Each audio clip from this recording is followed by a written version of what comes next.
Okay, so welcome everybody. Bonjour, Indinaway Maganadug, Mishkunam Disnakas, Amjanang Donjaba, Babajashi Dodem, Nishnabe Minwa Bodwar Minindao. For those that don't understand our language, which is probably a good amount of you, we usually start our talks by introducing us in our language that we usually state our name, our spiritual name, or our English name, and where we come from, and what clan we're affiliated from, and that we're either a Anishinaabe or which confederacy we come from. So that's generally what we do. And before we start talking, so that's when I say Mishkunang, that's Red Star. But formally, like, my government name is Dallas Sinapol. And my position with the board is the Indigenous lead. So I'm very happy to be here. The reason why we do these PDs, and I this may be a repeat from the other presentations, but I think it's important that that you all understand, and that you, when you're reaching out to your Twitter connections or Facebook or so whatever social media you use, that that you realize that, and you tweet that, we're trying to spread awareness of Indigenous education and how important it is for that educators, they see through our lens. And that's kind of what we're here to give you information, so you can see through our lens, so that you can better teach and better have relationships with Indigenous through your lens, right? So there's a Q&A box that's at the bottom of your screen. It won't be active until later towards the end. I encourage you to, during your presentation, write down some notes, get them questions ready for the end. So I think we're going to go about 45 to 50 minutes worth of talk time, and then we'll open up the chat and the Q&A question box. I just wanted to say miigwech to, and a big thank you to all you educators and everybody for attending tonight's webinar. It's going to be a really good presentation by my brother Nathan Isaac. We've been singing together for over 20 years. He's closer to me than to my being my brother than my actual brothers. We've been really close in ceremony and in all our teachings together. So I from the bottom of my heart, miigwech Nathan for joining you, join us, and I'll stop there. I think that's all the information moving forward. The mic is yours, Nate. Miigwech. All right, so I want to say welcome to everybody. Bonjour, Ninadewe Maganaduk, Anad Magan Swid Nadijnakas, Mashiken Dodem, Anishinaabe Nina and Dao. My name is Nathan Isaac. My spirit name is Small Helper, and I'm originally from Walpole Island and Sarnia, Ontario. So my dad's from Walpole Island, my mom's from Sarnia, Ontario. And I'm just going to give you guys a quick little snapshot of my life, because I believe it could help others. I'm an educator myself. I've been teaching for over 17 years now here in Mount Pleasant, Michigan.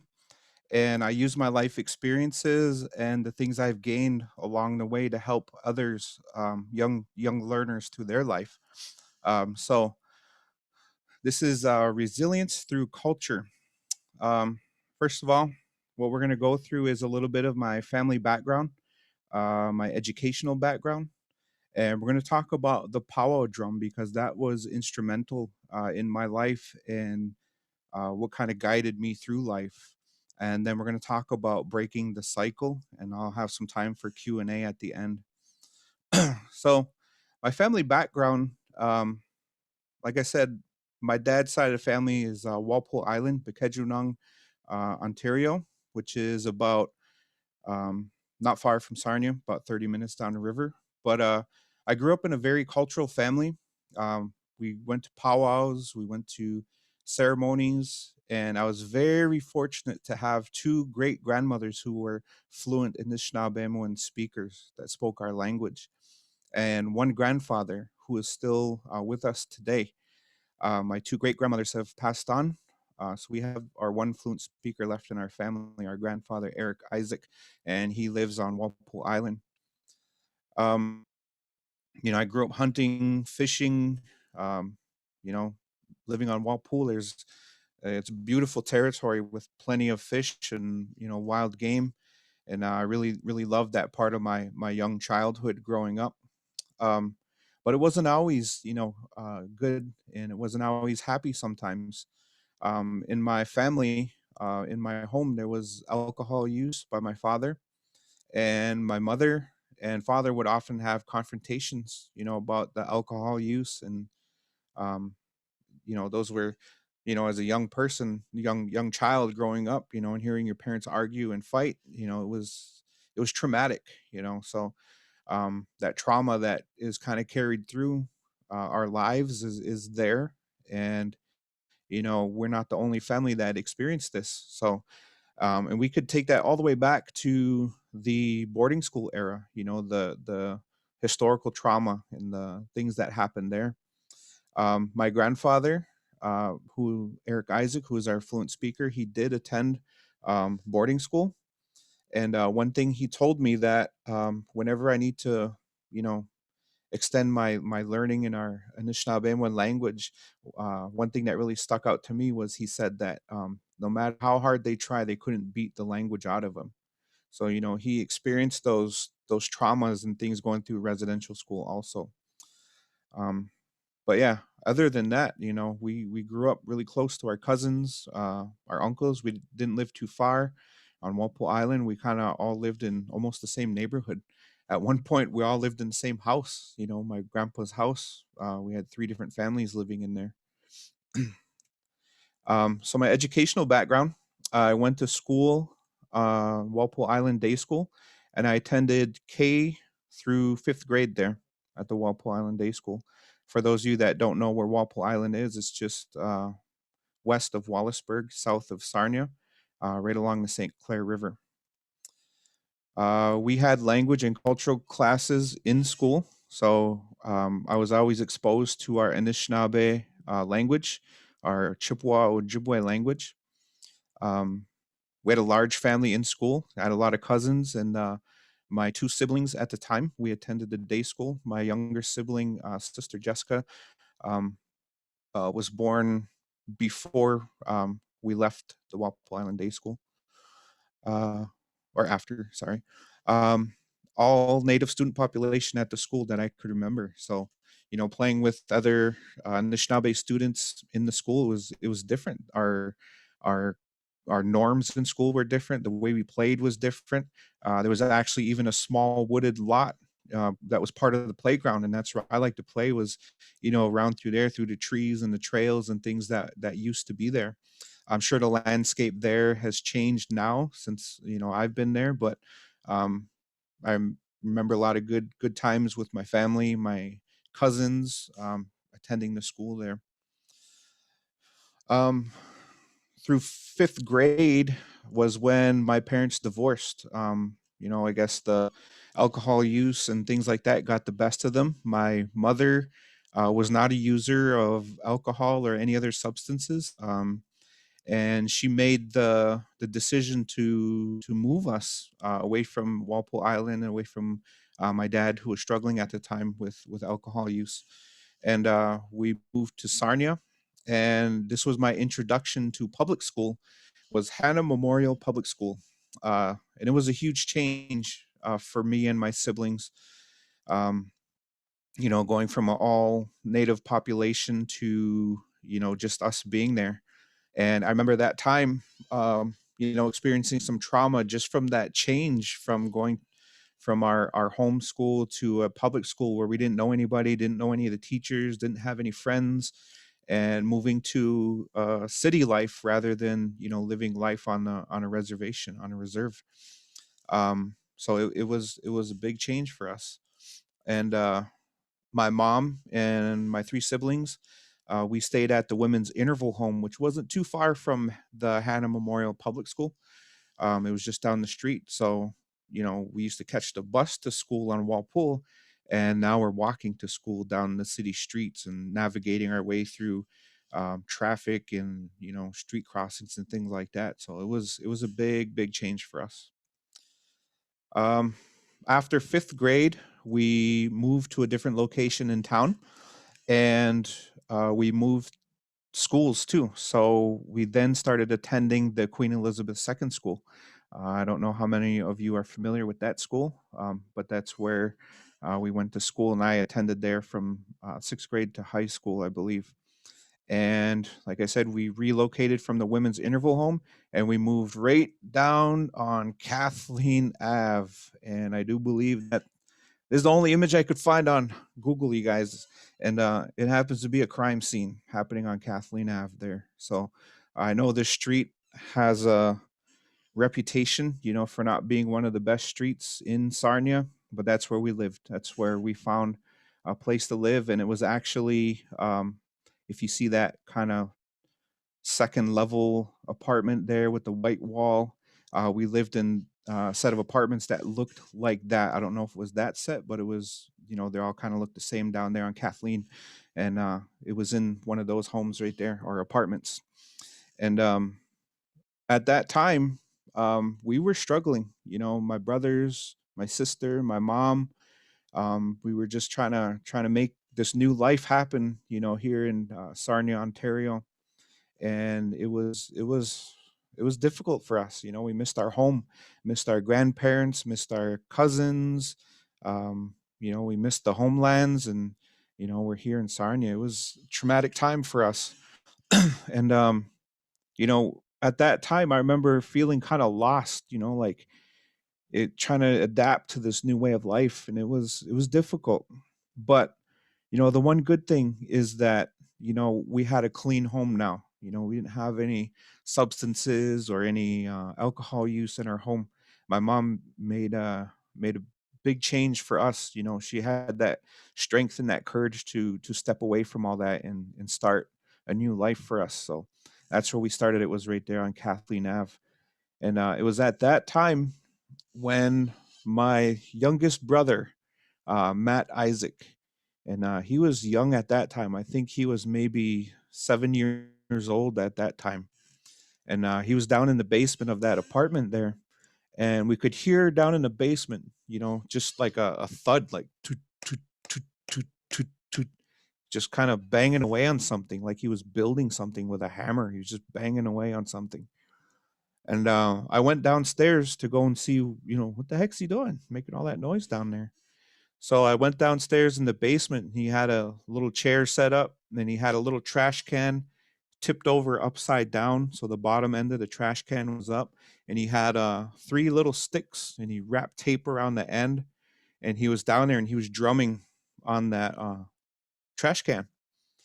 And he gave one stick to me, and he gave one stick to my other brother, Dan, and we were drumming on that trash can. And we start um, just drumming. And what we did was we had tapes, powwow tapes back then. CDs were just starting to come out, but we didn't have any of those. We had the cassette tapes. So we play a cassette tape of powwow music, and we're drumming on that trash can. And we did that for a good while. And then we got really crafty. We didn't have a drum, so we had to get crafty. So we had an old dome tent, and the top of that dome tent has a little red tarp that just covers the top of the dome tent.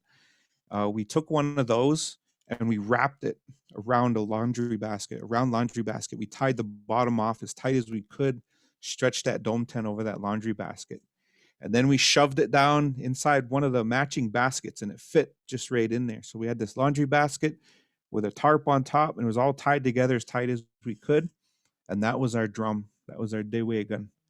And we start drumming on that, and we start learning songs, singing in the basement on Kathleen Ave of all places. That's where we learned to sing. Um, after doing that all summer, we did that for one whole summer. Finally, we asked our grandfather on my mom's side, Ted White, and he had this old drum in the attic. And I remember being little, and sometimes he'd go crawl up the ladder to the attic, and he would, pull down Christmas decorations or other things that were stored up there. But I remember looking from the floor when I was young one time, and I could see up, and stored near the entrance of the attic, I saw a drum up there. It was a really old drum made out of an oak barrel that was cut in half, and it had a hide just on the one side. It had all these screwed in eyes that went all the way around, and that hide was laced to those. I remember asking my grandfather, can we pull that drum down? Can we use that drum? And he did. He pulled that drum down for us, and that was our very first drum. That's what we started on, and that's what began our youth drum.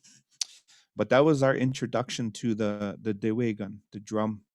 And that first little drum that we had, it took us all around the different communities, Amjinung, Bekedjwanung, took us out to Moravian Town, Cattle Point, all the different reserves around the area. The communities invited us to their small gatherings, and we began singing. And as we kind of went to each of these gatherings, different singers would come over to our drum, singers with knowledge, and they would share stories and teachings, and we'd start gathering, all these teachings about the drum. And all those teachings is what really kept my brothers and I grounded. It gave us a direction in life. It gave us just a road to follow, really. Um, so yeah, that's where we began singing on the drum. It's Kathleen Ave. So the powwow drum, this is just a drum that I found on the internet just to show as an example. I have my drums downstairs, and the powwow drum. What we learned about it was that it is like an old spirit, like a grandmother or a grandfather. And when we think about it that way, we think about the love we have for our own grandmothers and grandfathers, and how we respect them and how we take care of them. um, that's how these drums are to be treated. So these drums are alive; they have a living spirit, and we treat them that way. So all the drums we've had, learning and growing up, we treated like a living spirit.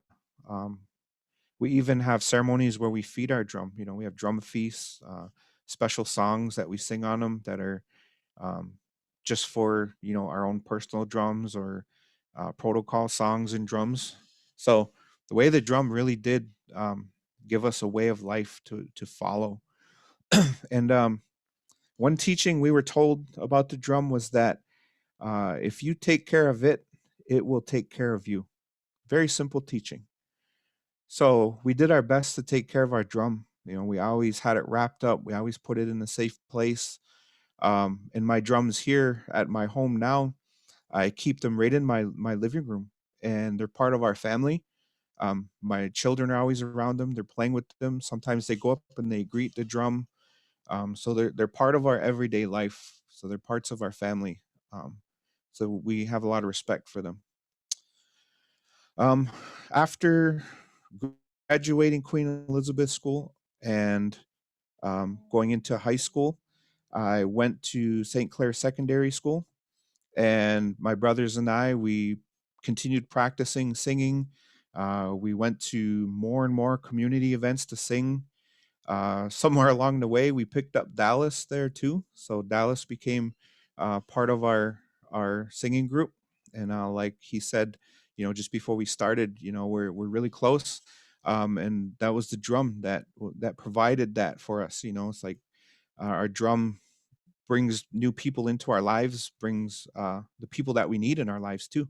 So if we continue to take care of the drum, it'll continue to take care of us and provide for us. So that relationship that we have with Dallas and all the other singers, they continue on to this day, and we're like blood family. But it was the drum that brought us together.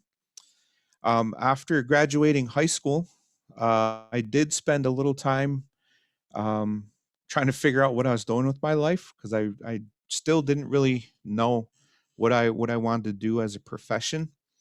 I actually went to St. Clair College for a short time in the culinary arts program. So was studying to be a chef, and I realized I'm a good cook. Yeah, I can cook, but I realized that that wasn't my passion. That wasn't what I wanted to do with my life. Somewhere along the way, I was on the internet. Um, that's when we still had dial up, and you had to pay by the minute for the dial up.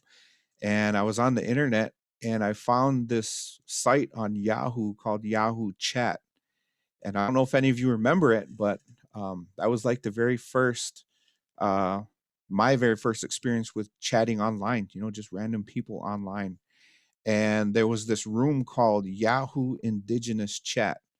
Oh, what's this? I checked it out. Indigenous Chat. Wow, look at there's all kinds of people, all kinds of Anishinaabe tribal, people from different bands all over the country are on here. So I was chatting on there, and I stumbled across this one name.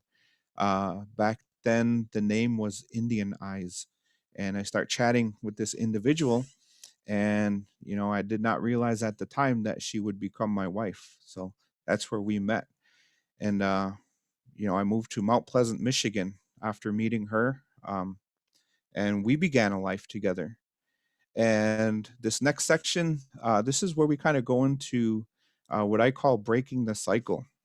So with my mom and my dad, they had a rough go, but my mom had that strength to step away from all that and set myself and my siblings on a good path, to have a good life, Anishinaabe, Minnow, Bamadzuin, to have that good Anishinaabe way of life. And that's where I began, my life, my adult life after, going through the education system through Walpole Island and what's now called Kent County. So I'm a product of that education system. Um, but yeah, I moved to Mount Pleasant, Michigan. And my brothers and I, we continued to sing. We continued to travel. But there came a time when our youth drum was called Biscabi. There came a time when um, we would lay that name to rest, that drum name. That was our youth drum. And my grandfather, Eric Isaac, he is our last fluent speaker in our family. He gave us that name, Biscabi. And the full name is Ga Biscabid Dewegagun, the drum that's coming back.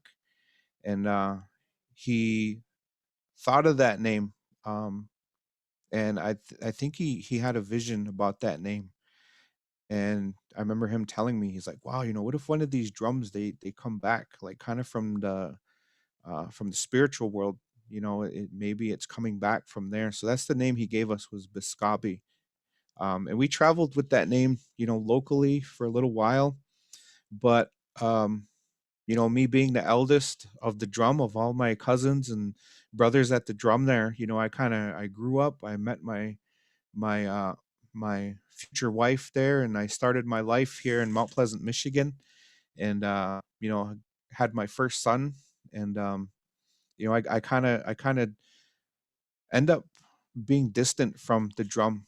All my brothers that remained there in Sarnia, Ontario, my young brothers, Dallas remained there. My cousins remained there.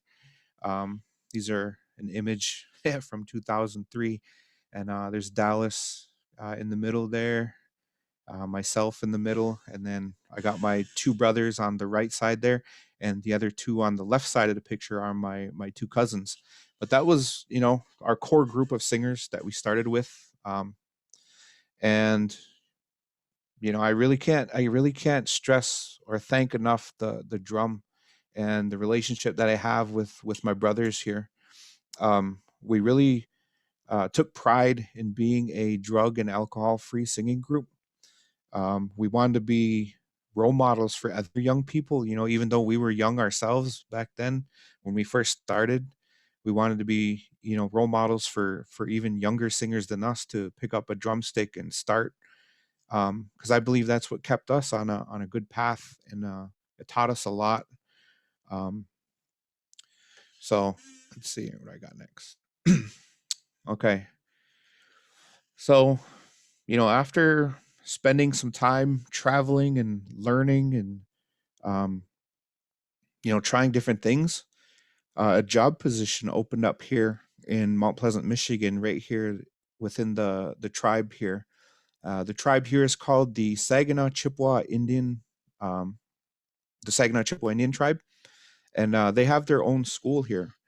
And when I started working here, we had pre kindergarten all the way up to 8th grade. Since then, the school has kind of dwindled down some grades. Right now, it is kindergarten to 5th grade. Um, but I never thought I was going to be a teacher. I never ever dreamed of being a teacher. But I credit the drum, you know, for guiding me through life and to bringing me here. Because when I started working here, I was able to use my life experience from traveling, from the lessons I've learned, the cultural lessons I've learned, and I was hired on as a cultural teacher here. Um, and like I said, I've been teaching for over 17 years now, and I was actually recognized by the state of Michigan as they call it um, Michigan um, Proud Michigan Educator, and it's an award that they do once a year. And they did this cool little video, so I'll play this here, and then I got some other things to show you guys. Then we'll open up for some questions and answers.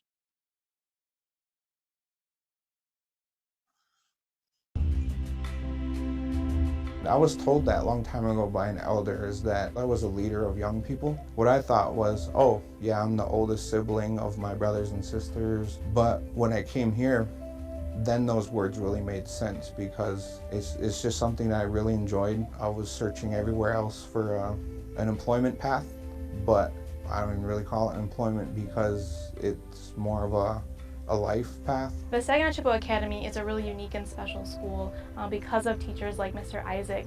He offers great classes with culture and language, and we have a special teaching lodge where he can bring the students out to learn about special protocols and teachings that we have to offer.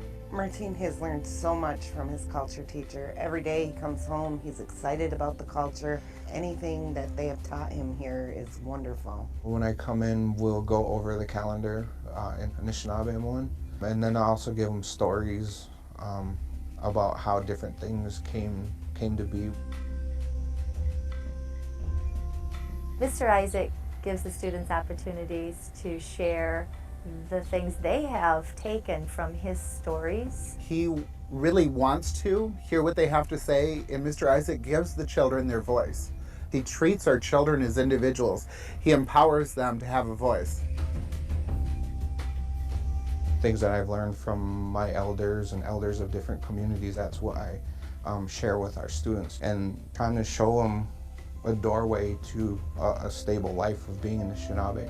And that's what I want to show our students, that will show them, a good way in life. The culture here, the Anishinaabe culture, is one that might be lost if we didn't have people like Mr. Isaac to instill these values and the culture and the teachings into the students at such a young age.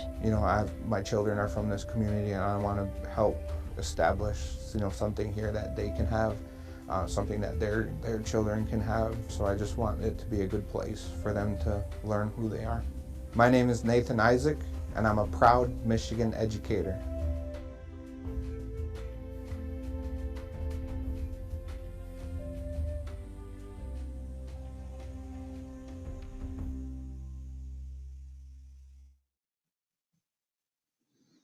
All right, so that's that little video there. Let me see if I can just figure out how to stop this now. Here we go. All right, and I think I stopped the screen sharing as well. So, um, yeah, that's kind of what I do here in Mount Pleasant, Michigan, and really happy to be part of this series of trainings going on here. And I want to say miigwech to the organizers of this training, and as well to my brother Dallas Sinapol for asking me to be part of this. So what I what I was going to do also is share some pictures, but there's so many pictures that I could bring up, and it would just take forever just to put them in a slide presentation, just to bring them up. So what I had, and I know this is kind of stepping out of the where is it here? If I can find it again. Sorry, hold on.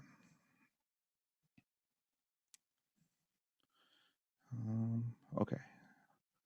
See if I can bring this up. I'm going to try sharing my screen one more time. It's a little difficult trying to jump between things. So this is kind of snapshots of my life. We have Facebook, and everything's on Facebook now. Everybody kind of tracks their what they're doing in life. So this is just a quick, and this is public. You guys can come here and check it out later if you want. I'm totally open. If anybody wants to reach out to me, you can find me on Facebook. I'm pretty active in the social internet world. But these are some of the things that I've been working on with our young people over here. Um, when Idle No More took off over in Canada, I really did, everything I could over here in Michigan to kind of spread the word about what was going on. So, we have images of young people, partaking and learning and trying to, bring awareness to what the struggles are for our Indigenous people. So we have Michigan supports Idle No More. So I really did, the best I could with that to spread awareness. Yeah, there's gonna be some silly stuff in here too. There's my son looking like a zombie. We did a lot of singing at different areas and different cities. I went to New York City, went to Chicago. Um, Here in Mount Pleasant, Michigan, I also initiated the first round dance, which is a social gathering that also has a spiritual connection to our ancestors who have passed on. I initiated the first round dance here in the tribal community here in Mount Pleasant, Michigan. So you see images of different singers. This right here is my son, my youngest son, Grayson. He loves to sing. Here's images of me back, probably about I'd say 50 pounds lighter when I used to dance. uh, Here's images of our singing group. After our youth group, you know, um, was done, my brother Matt restarted another group called Crazy Spirit, and that's the drum name that we carry now is Crazy Spirit. So these are images from various gatherings of us singing. Um, Again, there's my youngest son Grayson. He's very culturally connected. He respects, creation. He's really respectful to animals, and he's always interested in our teachings. He's older now. That's when he was a little guy.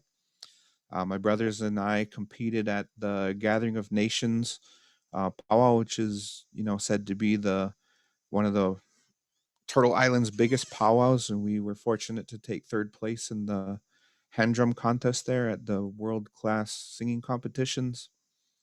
There we are there singing. So yeah, so I really credit the drum to breaking the cycle and providing my family with a good Anishinaabe life, and giving my children a healthy life, free of knowing what it was like to have drugs and alcohol in the home. We don't have that here in our home. My wife and I went through our life together, really trying to provide that for our kids, for our children. There's my oldest son and some of his cousins there. Yeah, lots of good pictures in here. There's me teaching my uh, youngest son about the dance styles and what to look for, what a good dancer demonstrates while they're dancing. So I was kind of giving them some lessons there on that. Let me see. There's one of our albums that my brother and I produce. We're also traditional music producers. So we produce powwow albums for not only our singing group, but as well as singing groups all across Turtle Island. Turtle Island meaning US and Canada. Um, so yeah, we'll just scroll here, see what I can find. that might be of interest to you guys here. Well, there's lots of stuff. This is my adopted daughter. Give me one right here. And we've had her since she was 8 months old. And now she is a first grader. Yeah, there she is right there. And when we caught her bangs, I thought she kind of looked like this guy right here. So I posted that there. So yeah, it's a little snapshot of my life right there. This is my wife, Melissa Isaac, and I believe she is scheduled to be speaking tomorrow on trauma-informed approaches, and she does some amazing work. I can't believe all the stuff she's into. She helped develop the social studies standards for the state of Michigan. She's heavily involved with a lot of work for the state. She did a lot of work for the COVID plans for students returning to school for the state of Michigan. And she's currently in her doctoral program to be a doctor of education.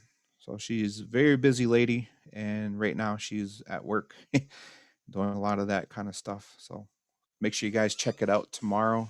Be at the same time block as we are in right now. She'll be on tomorrow. She has a lot of good stuff for you guys. And this is probably my favorite picture of her. This is her pregnant with our last child, Valerie.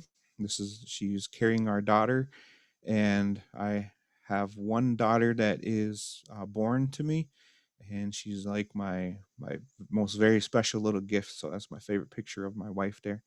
And there she is, my little Valerie. A Ween Maget is her spirit name. And what that means is she's telling them, Ween Maget, she's telling them. And she holds true to that name. She's ready to start kindergarten next year. She has a very strong personality. And if she has something to say, she says it in a stern little voice.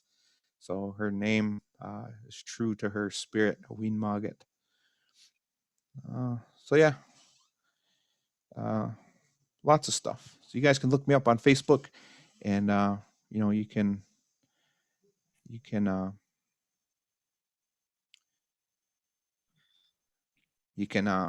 hit me up, ask me any questions or anything. But yeah, so that's what I have for resiliency through culture. I think it serves a big it could carry our young people a long way. And if educators can connect to our young ones culturally, it's that doorway into building that relationship with them, and that's really important, because if you don't have a relationship with your students, you're just speaking, you're not really reaching to them. So if you can connect with them through their culture, you're gonna get miles and miles farther that way. So I guess that's all I have for now, Dallas. That's a great story, Nathan. You definitely hit a lot of spots. That most of us Indigenous people and from home can relate to, with dealing with struggle, and racism and just overall. Dealing with culture shock from moving from community to city, right? So, yep. So I want to continue the conversation as we got a little bit of time left, but just to go back to our Q&A box, we have Sally Parkinson from Umjanong. She's an educator as well. Her question is, what is the name of the CD and where can we purchase it? Well, you don't really have to purchase it if you have Spotify or Amazon Music. I believe we're also on iHeartRadio and Pandora. So if you just go to any of those music streaming websites and type in Crazy Spirit, and look for the ones with the cultural looking, Anishinaabe looking covers, because there's actually I don't know what they are, a metal band called Crazy Spirit. And if you go to YouTube, you'll see our videos and mixed in with their videos. But I've actually checked them out and they're pretty wild. It'd be cool to meet these guys someday. But yeah, I think we're the only two groups called Crazy Spirit in the whole world. So if you just put in Crazy Spirit in any of the music streaming websites, you'll find our albums. Crazy Spirit, the metal band, I've never seen their albums on Spotify or anything like that. So if you pay for a subscription for any of those, you can listen to it for free. Um, if you have iTunes, I think you can buy it from iTunes as well if you just want to buy the album. But you can stream it for free if you have any of those subscriptions. Yeah, I use the Spotify because I do like to run now, and all I do is I think I pay $10 a month, and then I download. I have all the albums, right? So Mhm. it's all there. Very very easy to access those different albums and all the music there. One question, and I'm not sure. Hoping that we have some other educators that want to have some questions, because I always say, you know what, we have an Anishinaabe here right in front of us, and it's not too very often we have resource people that are in front of us that can engage in some of the questions our educators have.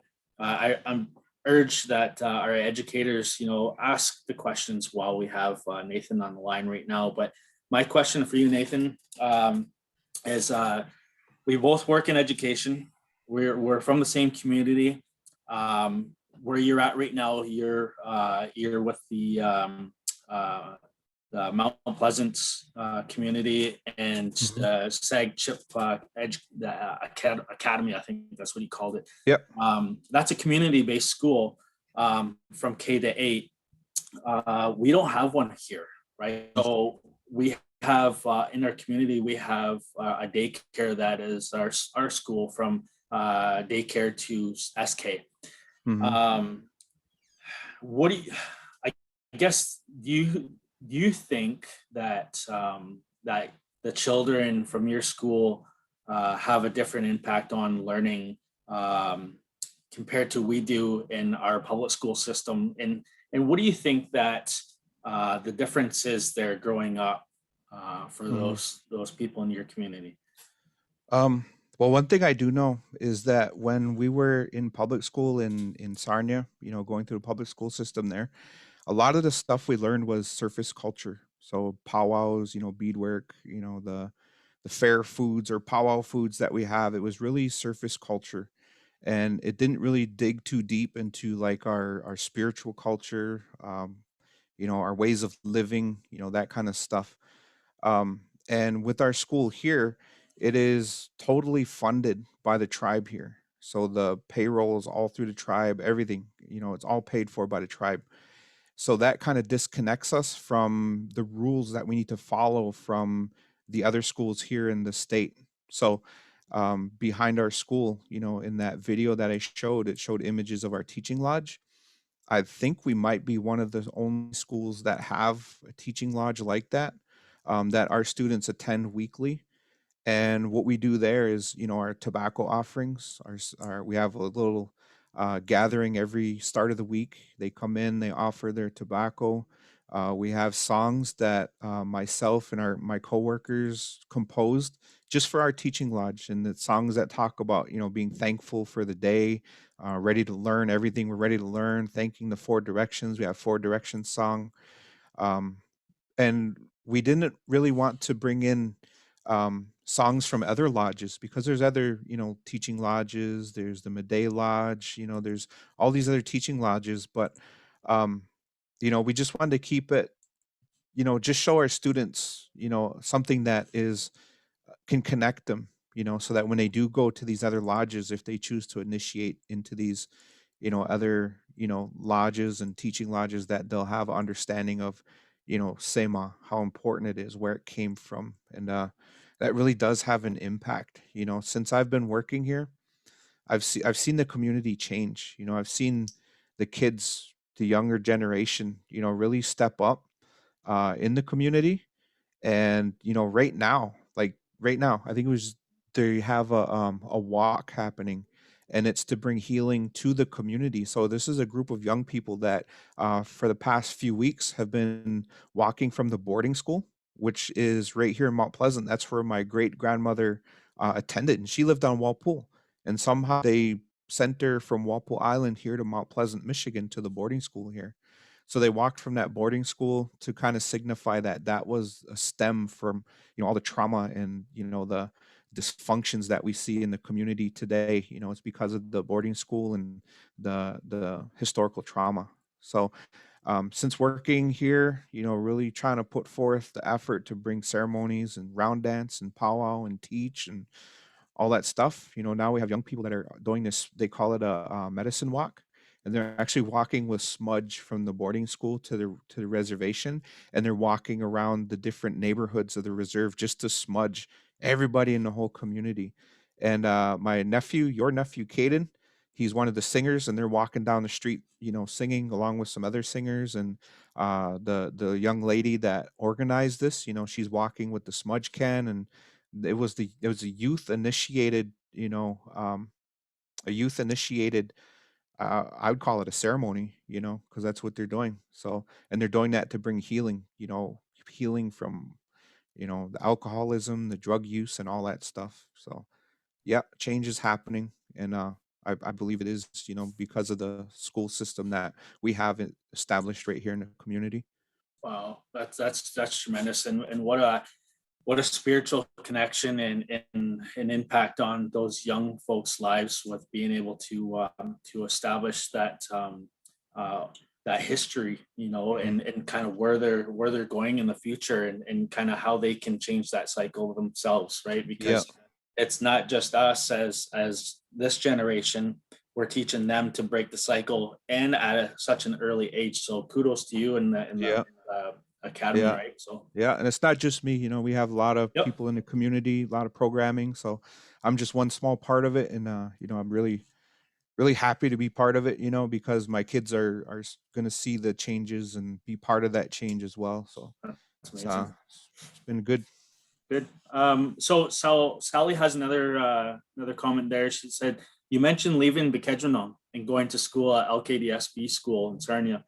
What could teachers, non-Indigenous, do to support students in school? And what do you wish could have happened, done to support you better? That's a good question. Um, I know I could remember that time and that feeling that I had when we did move. And there was, the even the students, I don't think they understood what we were, coming there.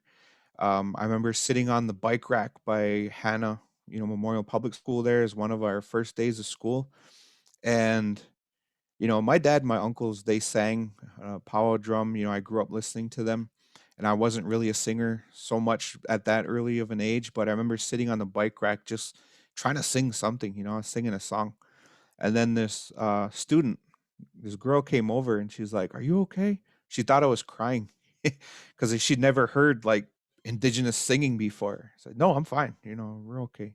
So me and my brother were sitting there and was just kind of singing whatever tune was in our head. But what I wish that I could have had was like uh at that school there. I don't remember there being um not like a teacher, but like a advocate or a liaison, or something there that would help the indigenous students. So I think most schools might have that established by now, but when I was there, I don't remember that. It was just me and my brothers, and that's all we had, to connect us to our culture and each other. So I guess just having that, and trying to um I don't know, just really connect with students on a cultural level, because that was my what I was most drawn to. I actually kind of struggled through school academically. I struggled a lot. Mathematics is not my strong point, so I struggle with that. Um, but my grandfather, Ted White Senior on my mom's side, took us to a lot of powwows. Yeah, I know you remember that too, Dallas. Like, I believe we missed probably quite a few school days, going to powwows. But that's where you're walking in two worlds. You have your academic education and you have your cultural education. And the school system didn't support that gain of cultural education. That was done on our own time, um, you know, on our own, seeking out elders, seeking out people knowledgeable in the culture. Um, most of the stuff that I learned wasn't learned in school. It was learned on my own time, you know, visiting elders. So I wish the school would make more of an effort to bring those individuals in, to speak with young students and try to get them connected, share some cultural knowledge with them. Jimmy Gwitch, Nate, and we have, and so there's a few more comments and questions. And I think you kind of touched a little bit on this too. So Allison was, what advice do you have for educators or administrators to ensure students are not feeling the way you did when you moved to Sarnia? Yeah, like I mentioned, just that trying to connect with them, um, when we traditionally when we go and introduce ourselves to a group of people, we say our spirit name, and we even mention who our mother and father is, who our grandfather is, and that kind of lets the people know in that small gathering, where you come from, who your family is, So even if they were to just generally ask, um, ask what do your parents do? You guys go to powwows? Just kind of that little ticket in, that little gateway. It's like powwows is a very general surface culture type thing that most Indigenous students know about or participate in.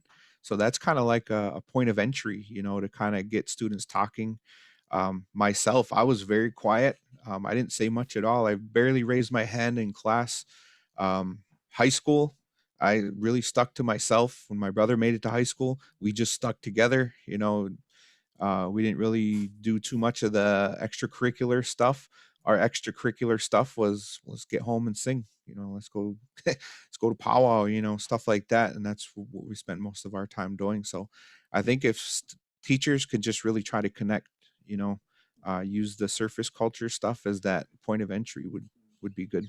That's perfect, and I think that that quite a few people in our board, with the help of Gretchen Sands and Zhao and Shuganash, we do a lot of reaching out in cultural education to a point, and that I think more teachers are trying to educate themselves in that regard. So it is we're making some headway, So it is.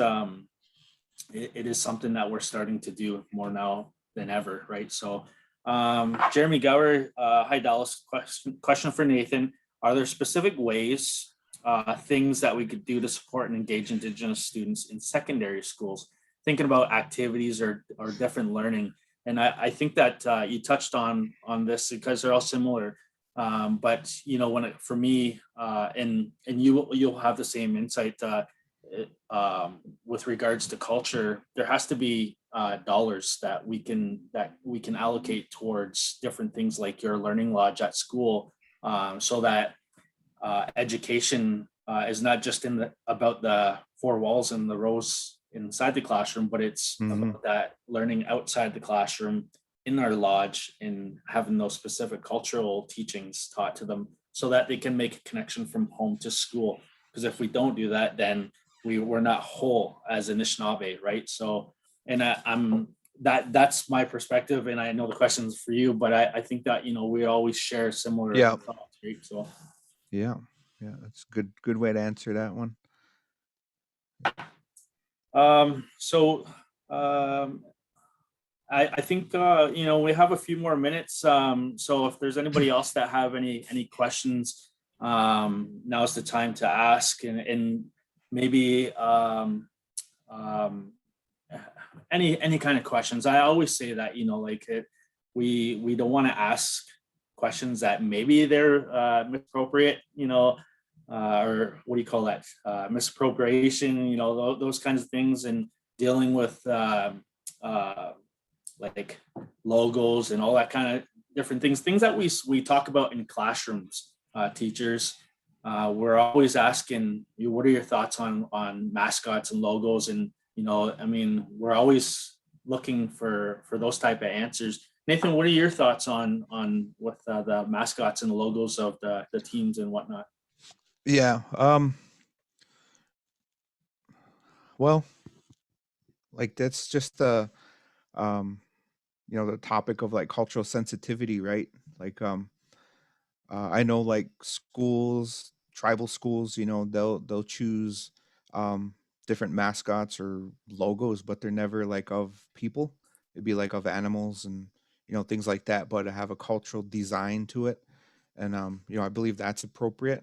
But to like, name a mascot or,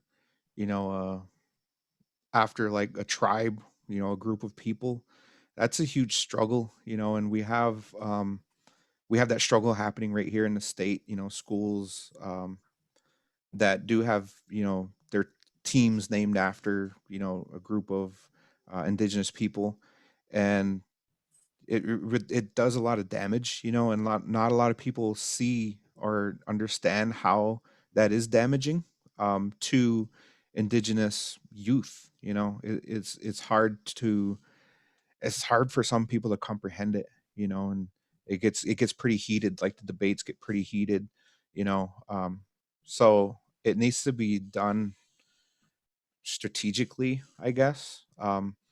And my wife, she just sat on a virtual meeting about that for one of the schools here in Michigan, and that they were trying to change the name of one of the school mascots. And they had a lot of good insight on that.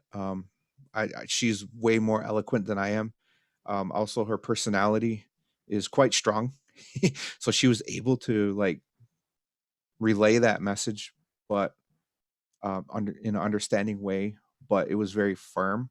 Um, I don't know. Like I feel disrespected sometimes when we're at my son's basketball game and they were playing. What was the name of the tribe?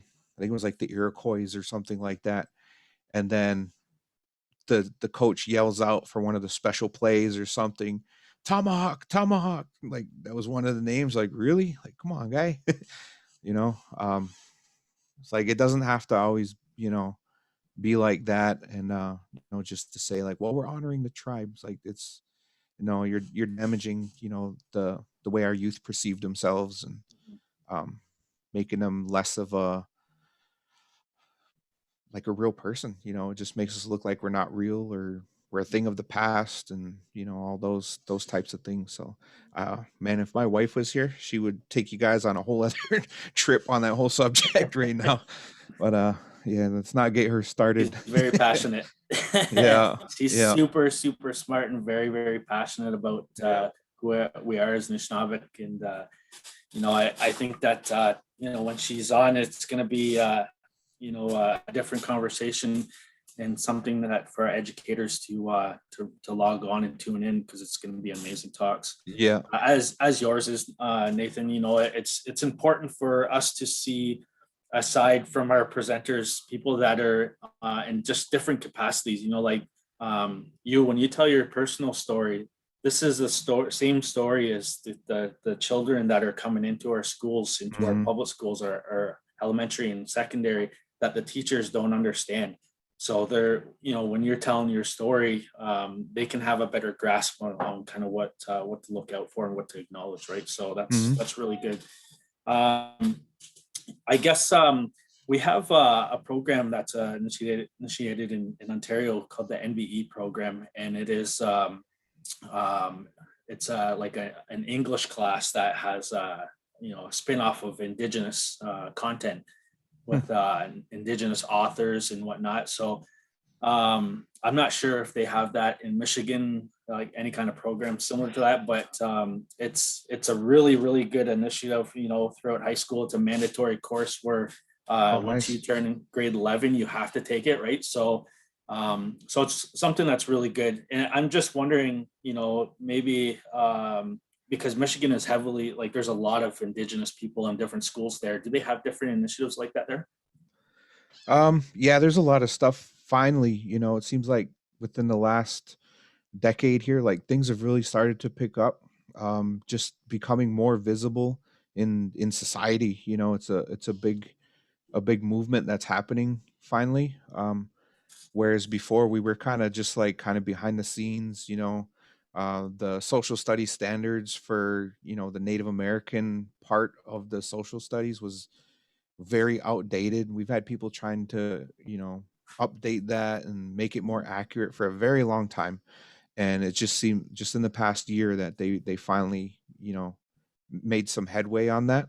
Um, there's a lot of different tribes that are, you know, initiating different programming and things like that. So yeah, there's a lot taken off. There's a lot that's gonna start being provided for educators.